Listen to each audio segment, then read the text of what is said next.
ഞായറാഴ്ചകളെ സ്നേഹിച്ച പെൺകുട്ടി ഇതെന്താന്ന് ഇന്നത്തെ നമ്മുടെ അതിഥിയിലൂടെ നമുക്കറിയാം. ഞാൻ ഏറ്റവും സന്തോഷത്തോടു കൂടി സ്വാഗതം ചെയ്യുന്നു actor, dancer, writer, director Sarayu Mohan. ഞായറാഴ്ചകളെ സ്നേഹിച്ച പെൺകുട്ടി എന്തോ വെൽക്കം ടു സൺഡേ ഫൺഡേ. ആദ്യമായിട്ടൊക്കെ ഭയങ്കര ഫോമലായിട്ടൊക്കെ നമ്മൾ ഇത് സംസാരിക്കണം. അത് തുടക്കം മാത്രമേ ഉള്ളൂ, ഇനി അങ്ങോട്ട് തുടങ്ങാൻ പോവാ. എന്താ സൺഡേ ഇത്ര ഇഷ്ടമാവാൻ കാരണം? സൺഡേ നമ്മുടെ പ്രോഗ്രാം കണക്റ്റഡ് ആയിട്ടുള്ള കാര്യം തന്നെയാണ്. യെസ്, സൺഡേ ഒബ്വിയസ്ലി സ്കൂളിൽ പഠിക്കുന്ന സമയത്ത് ക്ലാസ് ഇല്ലാത്ത ദിവസം, അവിടെ നിന്നാണ് ആ ഒരു ഇഷ്ടം തുടങ്ങിയത്.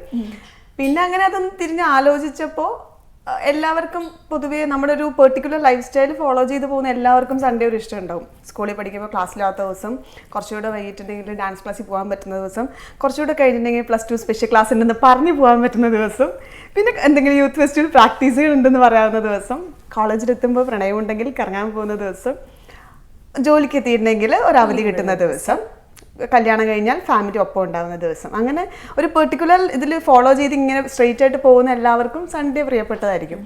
അങ്ങനെ മുഴുവൻ ആലോചിച്ച് നോക്കിയപ്പോഴാണ് എൻ്റെ ഉള്ളിലും ഒരു ഞായറാഴ്ചയെ സ്നേഹിക്കുന്ന പെൺകുട്ടി ഉണ്ടെന്ന് തോന്നിയത്. ഓക്കെ, അമ്മൂടെ പുസ്തകമാണ്, സരയുടെ പുസ്തകമാണ് ഞായറാഴ്ചകളെ സ്നേഹിച്ച പെൺകുട്ടി. അതിന്റെ പ്രകാശനത്തിന് ഞാനൊക്കെ പോയിട്ടുണ്ടായിരുന്നു.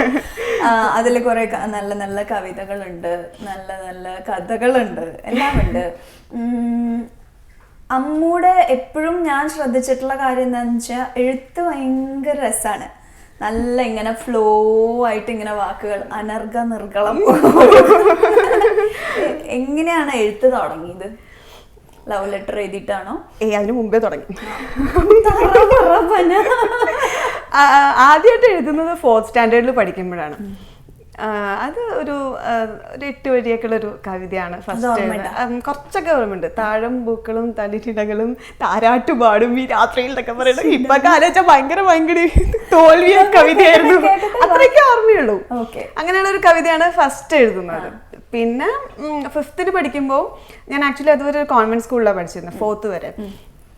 അപ്പോൾ ടു ബി ഫ്രാങ്ക് ഭയങ്കര ശ്വാസം മുട്ടിയാണ് അവിടെ കഴിഞ്ഞിരുന്നത്. അപ്പോൾ അത് കഴിഞ്ഞ് 5th വന്നപ്പോൾ അച്ഛൻ എന്നെ കൊണ്ടൊരു ഗവൺമെൻറ് സ്കൂളിൽ ചേർത്തു.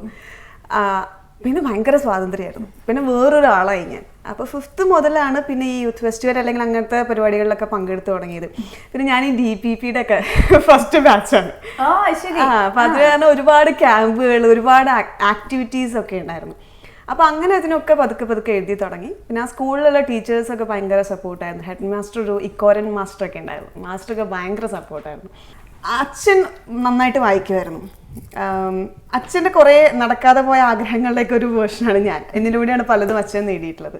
അച്ഛൻ ആക്ച്വലി നന്നായിട്ട് വായിക്കുമായിരുന്നു, എഴുതുമായിരുന്നു. അച്ഛന് കുറച്ച് ഈ മീഡിയ കാര്യങ്ങളൊക്കെ താല്പര്യം ഉണ്ടായിരുന്നു.